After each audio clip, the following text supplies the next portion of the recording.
It's the Happy Families Podcast. It's the podcast for the time-poor parent who just wants answers now. Hi, it's Dr. Justin Coulson here with my wife Kylie, mum to our 6 kids. This is the Happy Families Podcast. We're so grateful that you're joining us this early in the year as we do our best to make our families happier this year. Kylie, you're aware that our kids have set a fitness goal? Well, they actually set it at the end of last year.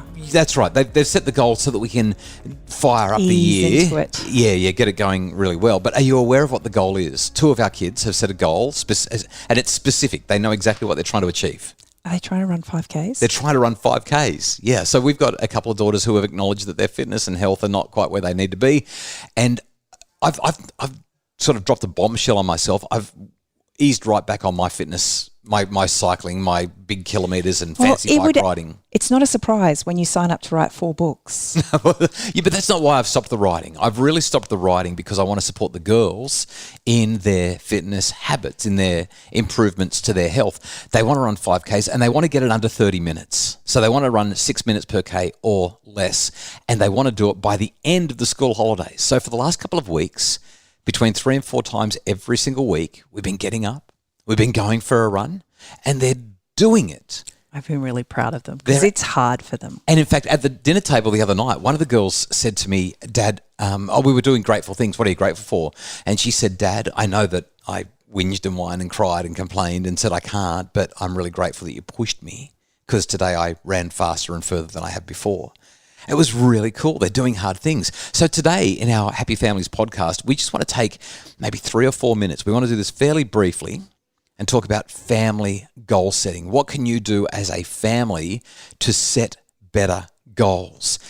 A handful of things that we want to talk about. Kylie, I might get started. Depending on the age of your children, my sense, and certainly looking at what research tells us, is that any goal for a group, any goal for an organisation, any goal for a team, and we can bring that into the family, although I've not seen research specifically on family contexts. Do you know you have grey whiskers? Stop it. We're doing a podcast. I can't believe you're saying that. I'll shave tomorrow. We can't let anybody know. Family goals are going to be best. And stop looking at me like that. I'm having a serious conversation here. Well, you don't usually have whiskers, and I'm on holidays, okay? I haven't you shaved. have whiskers, and I've just noticed. I'm setting a goal to shave every day for the rest of my life. There is a lot. I can't believe you're doing this grey to me. whiskers. Well, my hair is not grey. No, your hair is not. My hair is not grey. So let's just focus on the hair and stop looking at the whiskers, which I'll be shaving. I'm now trying to do a podcast with my hand over my mouth. We've got to get buy-in. In fact, bottom up. By the way, I didn't say there was anything wrong with it. Bottom up. Now you're trying to recover. No. I just noticed. Can we just how many grey hairs? Can we just record the podcast? I know it's summer, but we still got to get a message across here. Family goals are going to be best if they're developed from the bottom up, not the top down. That is, when the kids have a really big voice in what the family goals are. Well, it has to be buy-in. And the only way there's buy-in if they actually create it. Right. Unless we come up with an absolute cracker of a goal that they are totally hooked on, like let's save up and go to Disneyland or something like that. Let's eat Nutella for breakfast. That's not a goal.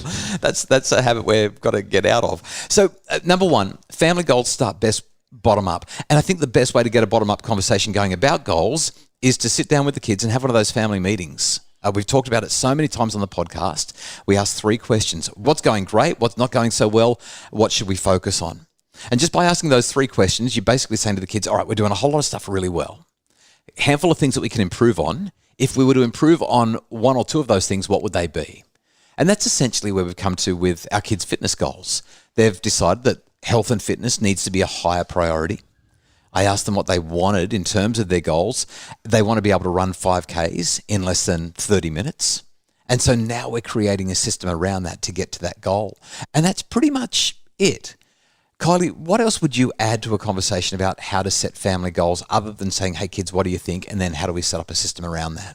I think one of the most important things when it comes to goal setting is there needs to be accountability. There needs to be check-in points.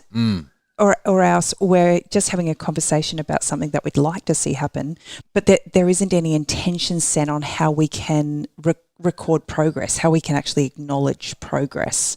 And without the recognition of progress, it's really hard for motivation to stay high and for our desires to continue to improve. Yeah, and one of the challenges that you have is when the kids set a goal, or when you create a family goal, the parents actually become the police. They end up rousing on the kids if they're not doing what they said they were going to do, because this was the goal and we were committed and now you're not doing it. And we feel like we have to push the kids and make it happen.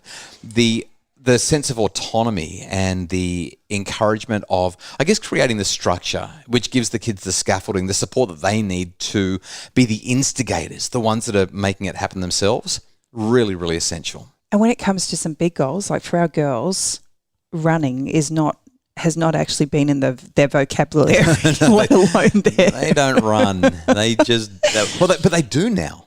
But if we had have just said, okay, that's a great goal, you need to, get up and go and do it on your own, chances are it wouldn't have happened. I've had to give up my goal of being a professional athlete. Oh, you're hilarious. I've had to give up my cycling to be involved. And this is, I think, the critical thing. Your kids have got aspirations. And as a family, you've got aspirations. Maybe it's saving up for a holiday or going and doing a big hike. But the best way to keep things moving, the best way for motivation to be high is for, number one, kids to feel like they can reach it, like they've got the capability, the competence, the capacity to do it, even if they need a leg up, even if they need support. And number two, for them to be freely choosing it. But there's a third thing that's even more important. This is the one that you cannot do it without, and that is involvement. I think the only reason that our girls are now running around about 3.5 Ks without stopping and at a reasonable pace is because for the last 4 weeks, whatever it's been, I've been getting up with them and going for the run with them and dragging them out of bed, and because they've told me to do it. But I'm doing, there's that level of involvement. It's the involvement that seems to create the level of support that's necessary for them to get there. And then what happens is they start to make progress. They start to see that it's happening. And those little pieces of progress give them more inspiration to get up again tomorrow and run again. Well, each day you've done it, you've been able to sit down with them and they've been able to look at the stats on their Fitbits on their Strava app, yeah. Strava and stuff and recognise and see that there's ebbs and flows. Some days they actually are doing really well, and then there are other days where they're just really flat, lethargic, lacking in energy, and it's hard work. But they can see when they improve, and that gives them such a boost to want to keep trying. If you've got younger kids, setting goals is probably, as a family, not a huge deal other than to say, hey kids, here's what we'd like to do. What do you think? And it might be having a goal to go on a holiday, or it could be to do something every Monday or every Saturday, or whatever it is. You just get the kids to say yes, and then you make it happen, and they'll go along with you because they're little. As they get older, though, once they're sort of north of about 8, 9, 10 years of age, that's when these principles become really important. Obviously, a lot more that we could talk about, but this is meant to be a Kickstarter. Hopefully, your goals are going well for the new year. Hopefully, your family is feeling inspired to achieve something great this year. We might have a podcast down the track and talk to you about what our family goals are in a few days' time. But for now, we hope that this has been a little bit of inspo for your parenting better for 2023. The Happy Families podcast is produced by Justin Rulon from Bridge Media. Craig Bruce is our executive producer. Tomorrow, we're going to have a conversation about the power of habit on the Happy Families podcast.